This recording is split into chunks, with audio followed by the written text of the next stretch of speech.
Hello, I'm Hamish Champ, editor of PRW magazine, and welcome to this edition of PRW Video News. First up, output from UK plastics and rubber companies is continuing to help drive growth in domestic manufacturing, according to the Office for National Statistics.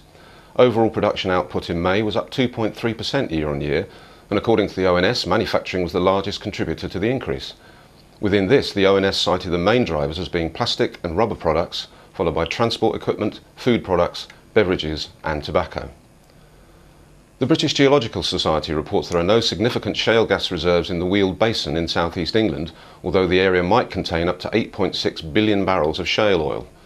Last year, a BGS report said around 40 trillion cubic metres of shale gas lay underground across much of northern England, and last month it suggested that Scotland had reserves of around 80 trillion cubic metres.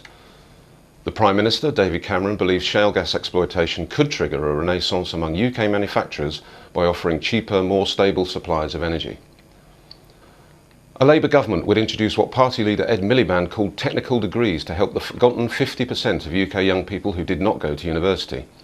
In a speech this week, Miliband said in the event of Labour winning next year's general election, degrees would be co-designed by employers who would then sponsor those taking the qualifications. However, critics said Labour's proposals appeared to suggest an apprenticeship was only attractive to youngsters if it led to a degree, and with apprenticeships being oversubscribed, this was clearly not the case. Professor Alison Wolfe of King's College London said the shortfall was in supply and not in demand. The Local Authority Recycling Advisory Committee, known as LARAC, has warned the government that new European recycling targets of 70% can only be achieved in England if more is invested in the country's recycling infrastructure. LARAC Chairman Andrew Bird said Wales and Scotland had ambitions to meet the 70% targets with a clear policy direction and targeted funding support.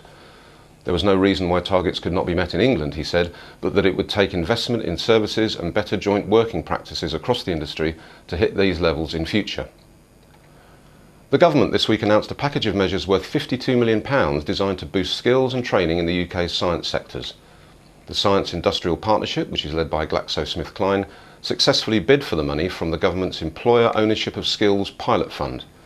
Philip Watkins, Managing Director of Gabriel Camus and a member of the board of Cogent, the Sector Skills Council, said the partnership was an important development for the polymer sector. He urged employers in the industry who were thinking about succession planning and training to contact Cogent, which was delivering this part of the partnership.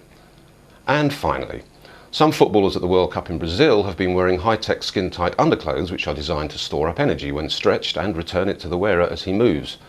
The capacity to store energy within the clothing was provided by components of the material's polyurethane textile coating, according to its producer, Bayer Materials Science. Highly elastic bands briefly stored up energy which was released under exercise, the company said. I can think of a few teams who are probably not wearing such undergarments, but hey. And that's it for us. Thank you very much indeed for watching.